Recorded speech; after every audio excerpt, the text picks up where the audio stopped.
Hey guys, welcome back to the fourth part of the second chapter. In this video, we are going to discuss about composite and mixed supply. In the earlier video, we have discussed about some of the important definitions, chargeability, and also supply, section 7, right? So in this video, we are going to discuss about mixed and composite and mixed supply. Now, let us see section 8. Section 8 talks about both composite and mixed supply. This is very small provision, not like section 7.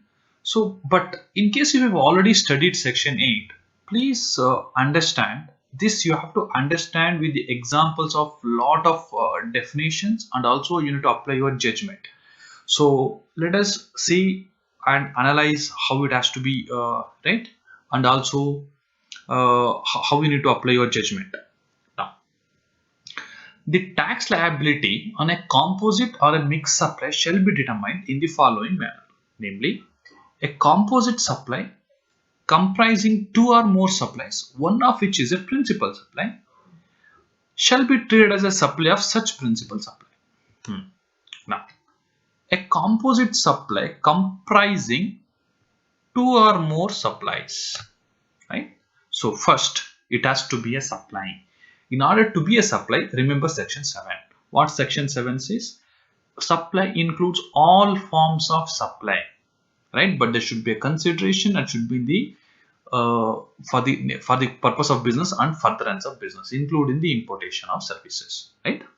Now, so composite supply comprising two or more supply, but one of which is a principal supply. Sir, what is this principal supply?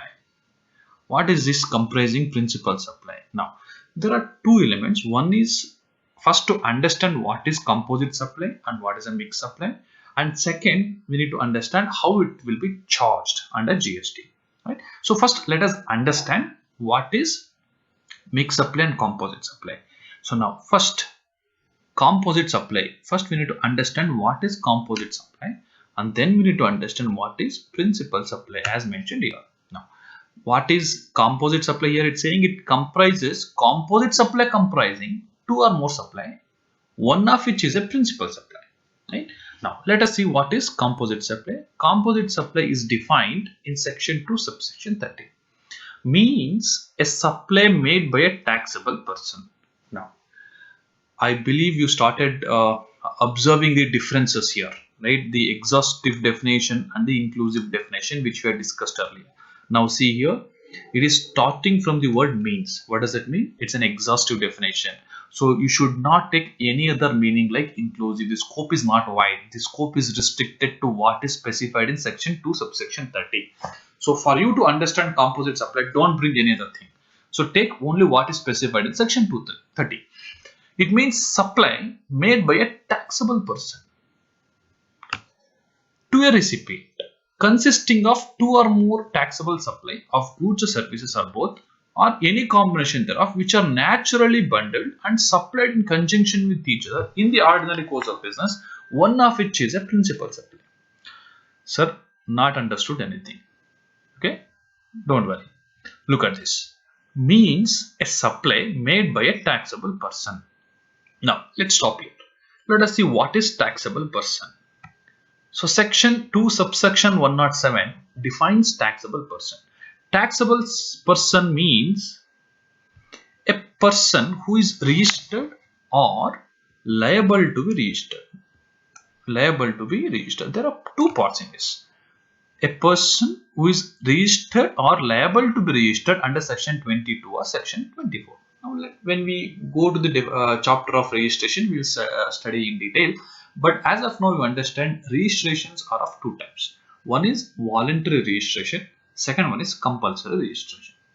Compulsory registration, again, there are two types. One is turnover based. That is, a threshold limit is prescribed. Once you cross the threshold limit, you have to register yourself under GST. Second one is irrespective of your turnover, you have to register. Specified businesses has to be registered irrespective of the turnover, right?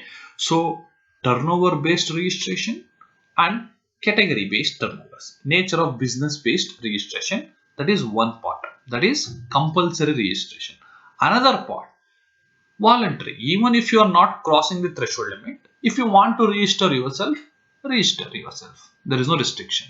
Similarly, though you are not belonging to a special category of business, if you want to register yourself, you can register in the act. So that is voluntary registration, right? So both voluntary registration and compulsory registration, if you are registered under the act, you will be called as a registered person. Correct? Now, but look at the beauty here. What the law says here in section 2 subsection 30, it is not saying a supply made by a registered person. It says supply made by a taxable person. Now what is the intention of the legislature here? If they want to bring only a registered person, they could have used directly here, registered person, right? So they are using taxable person, which means, look at the second part, liable to be registered means what? Now, in case the two category I mentioned, that is turnover based registration and the nature of business based registration. If you are liable to be registered under the act, but you are not taken the registration. When you are not taken the registration, still you are a taxable person. You are liable to be registered. So whether the person who have not taken the registration are also covered here? Answer is yes. Right? So that is the reason they have not just used the word registered person. They have used the word taxable person. Now, supply, composite supply means a supply made by a taxable person. So you have to think from the supplier point of view whenever the supply is made to decide whether it's a composite supply or a mixed supply. You have to think from the supplier point of view, means a supply made by a taxable person to a recipient consisting of, what is consisting of? This composite supply is consisting of two or more taxable supplies of goods or services or both or any combination thereof. It means this composite supply may consist of more than one goods or services. See, it says two or more. Two or more. So can we call it as more than one? Yes. So it should consist of more than one taxable supplies or goods or services in any combination, which means the composite supply may consist of only goods or only services or the combination of goods as well as services, right? Now, but which are naturally bundled and supplied in conjunction with each other. What is this, sir? But this conjunction with each other is in the ordinary course of the business, and one of which is a principal supply. Now everything is going out of our head, right? Now understand. Now, first two parts we have understood clearly, first three lines, right? So taxable person, and we have to think from taxable person point of view, and taxable person includes registered person as well as unregistered person who is liable to be registered. But supply should consist of more than one taxable supply, but it may contain in any combination. But here from this part the things will be complicated. Now, which are naturally bundled and supplied in conjunction with each other. Now, what is this? Understand, this conjunction with each other in the ordinary course of the business, this is where you need to apply your judgment, right? Whether it is naturally bundled, what is conjunction with each other, right? Now, conjunction with each other, you can say the expectation of the market is to deliver the product in the whatever the expectation they have about a particular product or goods or services. Now, assume you go to a mobile shop, okay? You want to buy a mobile phone. When you open the box, you will find mobile phone. You will have mobile charger. You will have earpiece, that is headphone, and also the shop owner says you will have 1 year extra 1 year warranty, and you will also have theft insurance, right? So now all are bundled. It's coming in one box, correct? Now, in case, is it possible to sell the product without that? It means assume in the box you have only mobile phone, you don't have a charger or you don't have a earphone. You will call that as a cheating, correct? It means the expectation of the market, is to sell the product together, right? In conjunction with each other in the ordinary course of the business. All right. So now it is bundled. It is bundled, and one of which is a principal supply.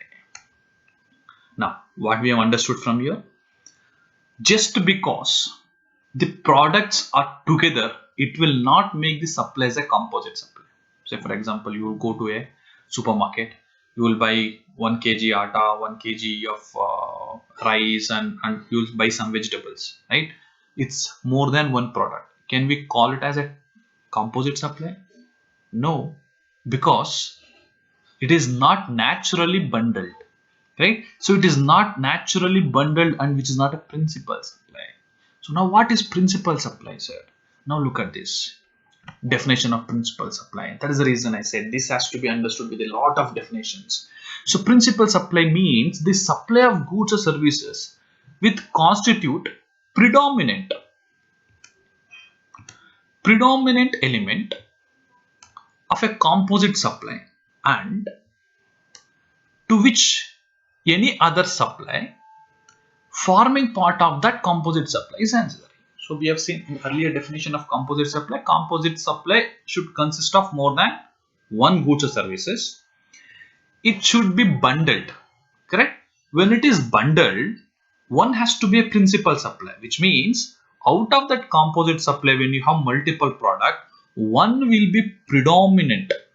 One good or services has to be predominant, and other supply, whatever the other supply which is coming along with the principal supply, that will be an ancillary to the principal supply. That is a predominant supply.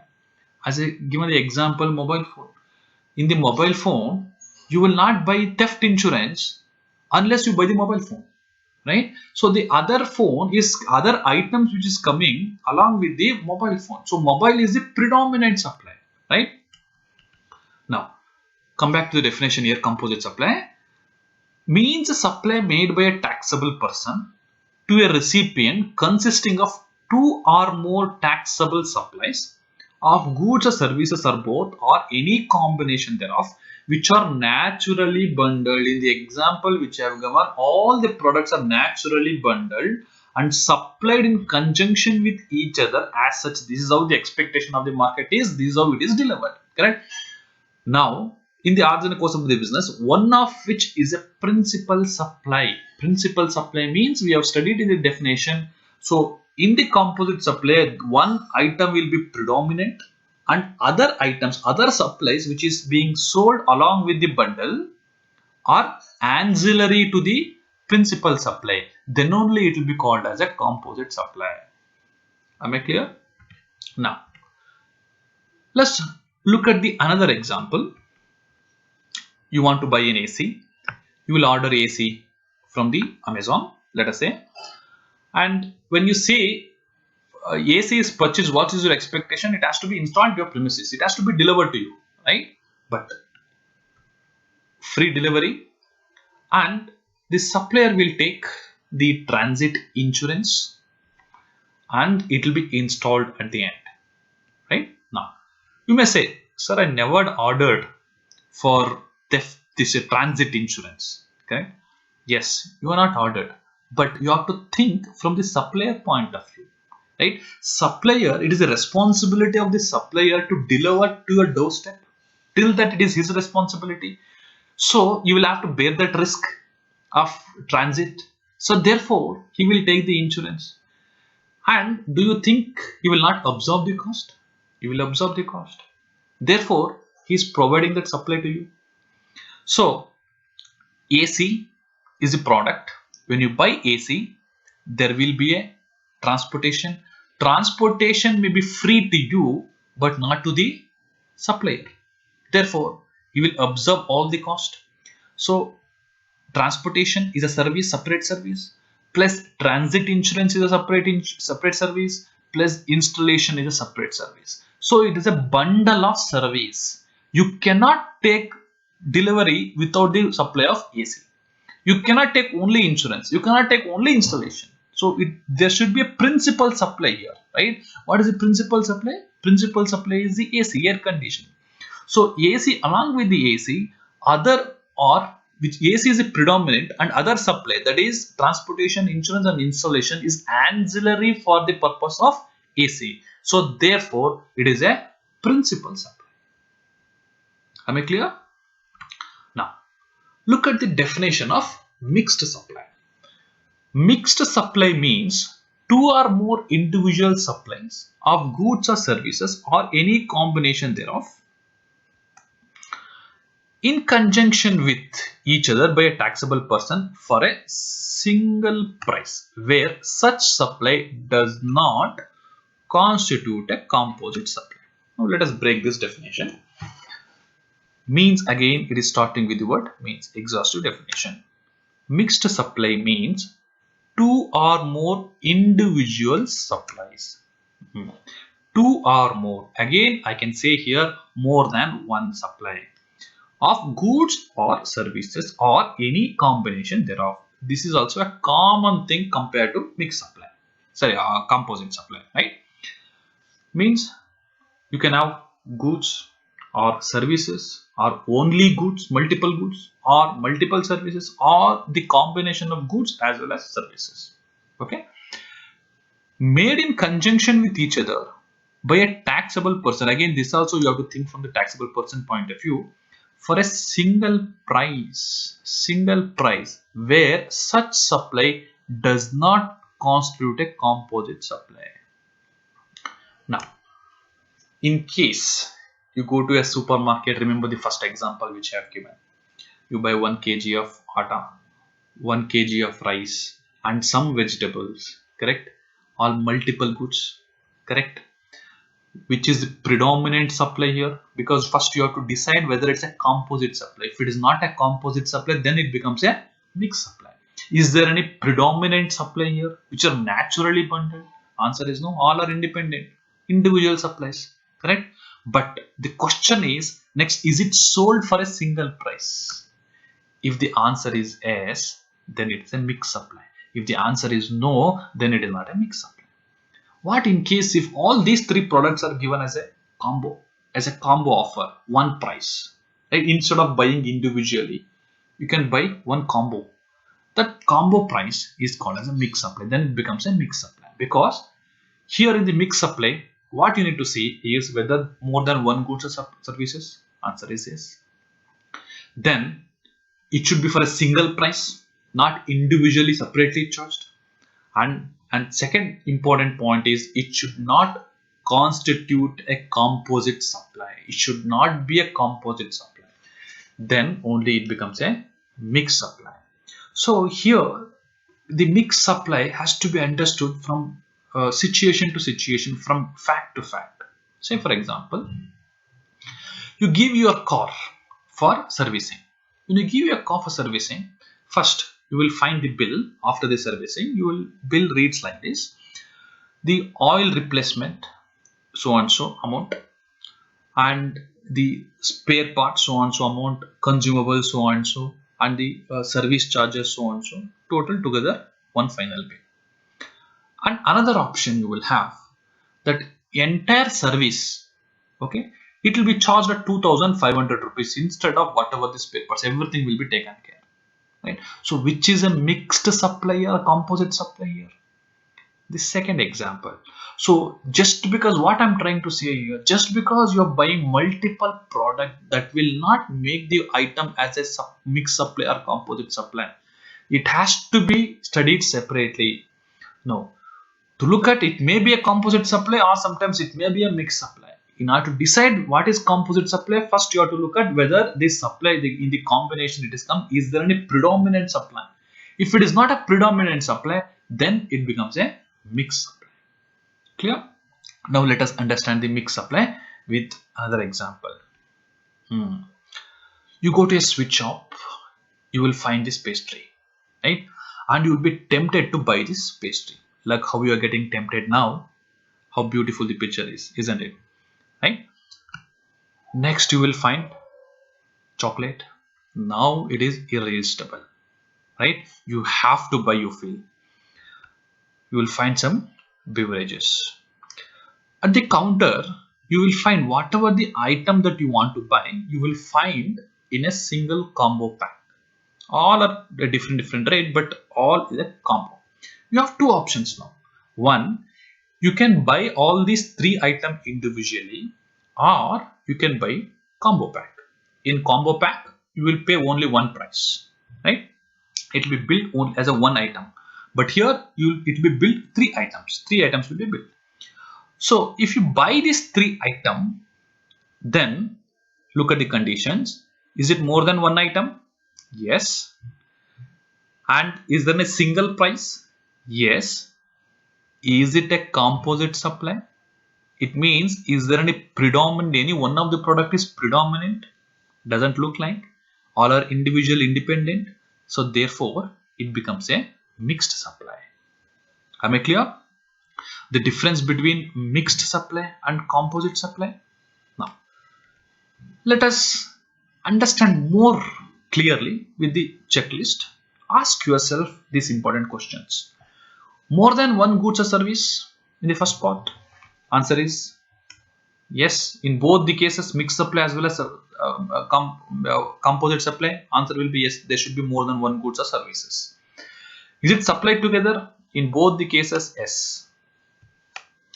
Can be supplied separately? In composite supply, no, it cannot be supplied separately. You cannot buy theft insurance without buying the mobile phone. It's not possible. But mixed supply, is it possible? Yes, you have the option of buying chocolate, pastry and beverages separately and also together. There's an option. But in composite supply, no. One is predominant supply for recipient. For composite supply, yes. For mixed supply, no. Nothing is predominant. Each supply price separately in both the cases, no. In both the cases, there will be single price. Now, is it possible to supply in these combinations? All supplies are good? Yes. In any combination, both composite supply and mixed supply. All services are supplied in the bundle of services? Yes. In that bundle, maybe some goods or maybe some services? Answer is yes in all the cases, right? This is how we need to understand composite supply and mixed supply. Now we have understood both the differences, both the meaning of composite supply as well as mixed supply. Now let us understand the taxability. Now come back to this section. We'll read that again. The tax liability in a composite or mixed supply shall be determined in the following manner. Namely, a composite supply shall consisting two or more supply, one of which is a principal supply. See, this part we have understood, right? You would comply from here to here. Now remove this, whatever I mentioned within the bracket. Look at only outside the bracket. What is there in the outside the bracket? A composite supply shall be treated as a supply of such principal supply. It means, we have understood in composite supply, one is predominant supply and other supplies are ancillary to the principal supply, right? So how other ancillary supply, entire composite supply will be taxed? It will be treated as supply of principal supply. Now, each product is item as it's grouped as an HSN code, right? So harmonized system of nomenclature, HSN code. Now in the example of mobile phone which I have given in the composite supply, mobile phone is sold in one HSN code. Similarly, batteries can be sold separately in a separate HSN code, earpiece separate HSN code, insurance separate HSN code, and warranty in a separate HSN code, correct? But though each HSN code will have different rates, but which rate will be applicable in case of composite supply? The rate which is applicable to a principal supply, which is a predominant supply, the same rate will be applicable even for other supply. Say for example, assume mobile phone is charged at 12% and battery is charged at 18%, earpiece charged at 18%, insurance charged at 18%, but mobile is charged at 12%. So even though the other items are charged at 18%, but the principal supply is charged at 12%, still it will be taxed as a mobile phone. That is, all other products are sold at 12% only. As a mobile phone only, it will be sold at 12%. Only in case of a composite supply. Am I clear? Now, let's go to the mixed supply. In mixed supply, again, here also we need to just exclude some items. Comprising, I'll remove this. Comprising of two or more supply shall be treated as a supply, mixed supply of that particular supply which attracts the higher rate of tax. Supply which attracts the higher rate of tax. How mixed supply will be charged? Though it's a multiple product. In case whatever the product which has a higher rate, for all other product it will be taxed at the same rate. Assume in the example which I have given, chocolate is charged at 18%. Assume pastry is charged at 12%, and the beverages is charged at 28%. It is sold as a single piece, as a mixed supply. One price is charged. So what will be the rate of tax for this? The rate which is applicable to the higher rate of all these three items. Which is the higher one? The beverages 28%. So in the mixed supply, it will be charged at a higher rate, that is 28%. Whereas in composite supply, the tax applicable to a principal supply, predominant supply, that will be the rate for all other products. Whereas in mixed supply, the highest rate of the pool of that bundle, or the highest rate of that bundle, will be taxed for even for the remaining other items. Clear? Now, that is an supply, composite supply, apply the rate applicable to principal supply. In case of mixed supply, apply the higher rate of that item. Clear? So this is the end of mixed supply and composite supply. We'll see you in the next video. Thank you so much.